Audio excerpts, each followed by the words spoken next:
Bonjour chers amis, assalamu alaikum wa rahmatullah wa barakatuh.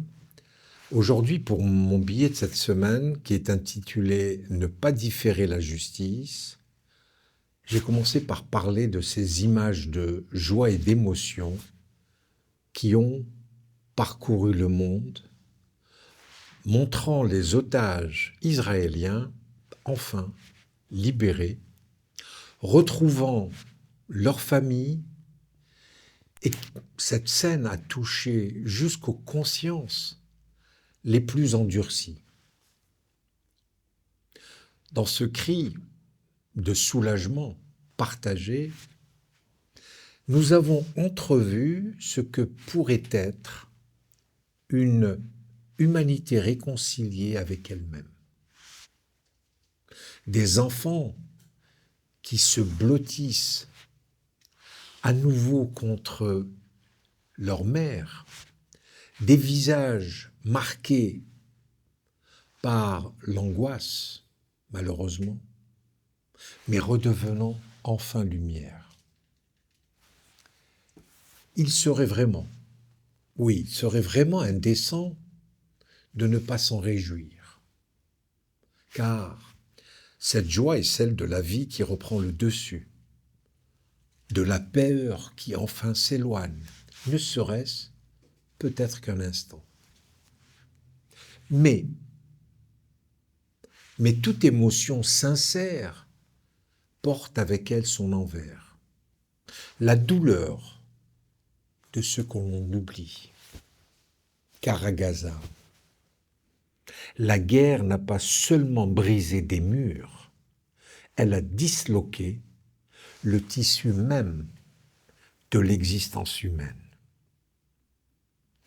2 années de destruction méthodique ont réduit cette terre palestinienne à une plaie ouverte. Plus de 70 000 morts, oui, 70 000 morts, des centaines de milliers de blessés, des générations d'enfants sans école, de femmes sans abri et d'hommes sans avenir. L'eau est devenue extrêmement rare. Les hôpitaux sont devenus des cimetières et les mosquées, des ruines. Et sous ces ruines, il reste encore des voix qui gémissent, qui appellent, des regards qui espèrent, des regards d'angoisse, des êtres qui, malgré tout, continuent inlassablement de prier. Ce que le président Donald Trump présente aujourd'hui comme un nouveau Moyen-Orient est peut-être, pour l'instant, une illusion d'ordre bâti sur des gravats.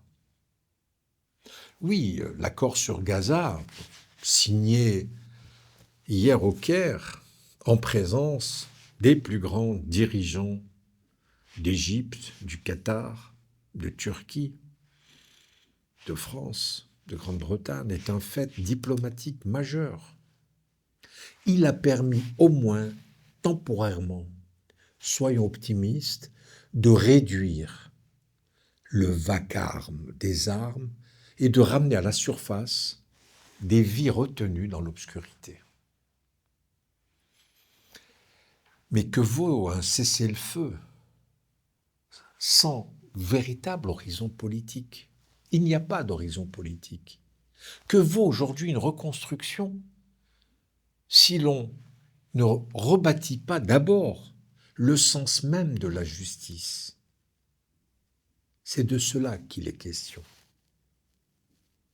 En différant cette question de l'avenir palestinien, en renvoyant à la solution à 2 États, à un futur indéfini, ce fameux accord de Gaza risque de n'être qu'une parenthèse dans un cycle infini de violence. La paix ne se réduit pas à l'absence de guerre.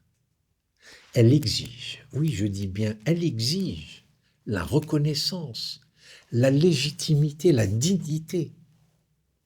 En différant ces éléments essentiels, en les reportant in fine, on repousse ce conflit, mais on ne l'éteint point. L'histoire du Proche-Orient, notamment, nous enseigne que chaque trêve sans justice prépare la prochaine tragédie. Et l'histoire du monde nous rappelle inlassablement que lorsqu'un peuple est maintenu dans la privation de ses droits fondamentaux, de ses droits élémentaires, la paix universelle reste un mirage. La grande mosquée de Paris, fidèle à sa vocation spirituelle et citoyenne, se réjouit sincèrement de chaque pas vers l'apaisement, vers la paix. Mais elle ne saurait faire, et surtout taire son inquiétude devant une reconstruction qui se voudrait plutôt technique, sans être morale. Je suis désolé, on ne rebâtit pas une ville sans rebâtir le droit. Et le droit ici, c'est celui d'un peuple à disposer de lui-même. Oui, ce peuple palestinien doit disposer de lui-même. La reconnaissance de l'État de Palestine annoncée en septembre dernier par la France, par la voix de son président, M. Emmanuel Macron, fut un geste courageux. Elle a rappelé que la légalité internationale n'est pas un accessoire diplomatique, mais le fondement même de la paix. Elle a replacé la France dans le rôle qui a toujours été le sien. La France est une nation qui ne cède pas à la fatalité et qui se dresse par la force de la raison et du droit contre cette banalisation de l'injustice. Non à la banalisation de l'injustice. Mais en même temps, cette reconnaissance, aussi symbolique soit-elle, ne peut, à aucun moment, rester orpheline d'actes concrets. Elle doit s'accompagner d'un effort collectif, politique, économique, humanitaire, surtout humanitaire, pour que les Palestiniens puissent enfin redevenir acteurs de leur propre destin. On ne peut exiger de ce malheureux peuple, de ce peuple de Palestine, qu'il renaisse sans lui rendre le sol où il doit se tenir debout. On ne peut reconstruire Gaza si dans le même temps, la Cisjordanie s'effondre sous le poids des colonies. La paix de demain se prépare dans les villages détruits, dans les écoles qui rouvriront, dans la réhabilitation d'un peuple qui a trop longtemps été réduit au statut de victime.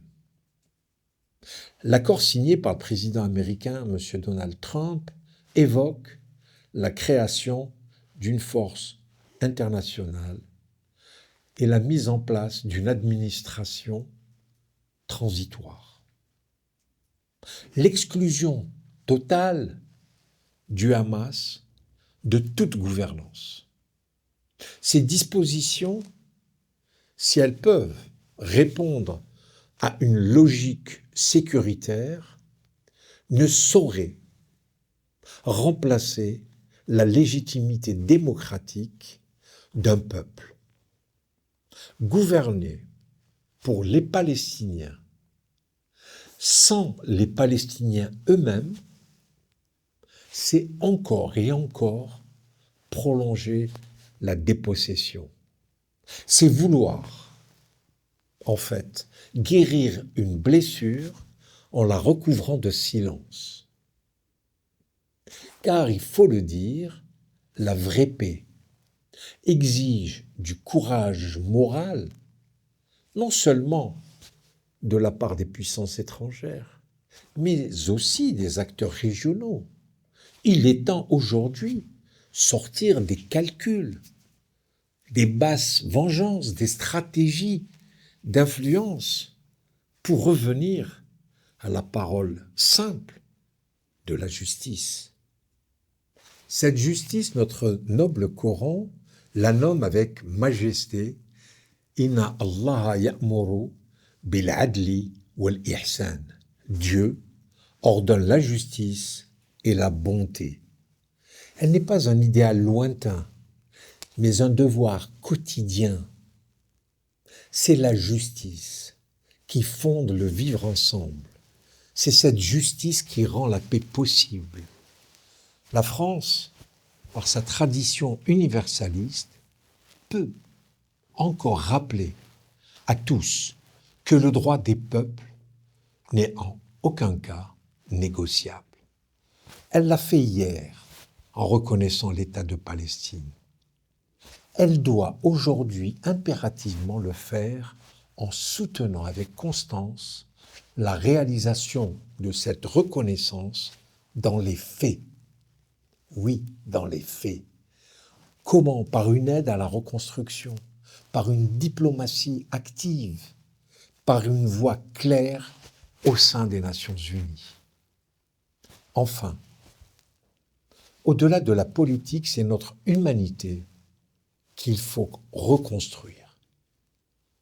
Il ne s'agit pas d'être pro-palestinien ou pro-israélien.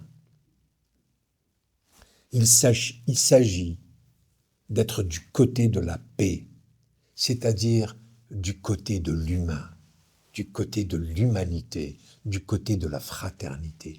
Chaque camp a ses douleurs, ses morts et ses peurs. Mais la mesure d'une civilisation, disait le grand islamologue Mohamed Harkoun, se lie dans sa capacité à transformer la douleur en intelligence. Puissions-nous, à la suite de ces heures de larmes et d'émotions, ouvrir enfin la porte d'un avenir partagé, deux peuples, deux États, côte à côte, se regardant, non plus à travers la peur, la haine, la violence, mais à travers la reconnaissance mutuelle. La paix, disait notre prophète, Muhammad sallallahu alayhi wa sallam, n'est pas un mot qu'on prononce simplement. La paix, c'est une œuvre que l'on bâtit. À nous de ne pas la différer. À la semaine prochaine. Assalamu alaikum wa rahmatullahi wa barakatuh.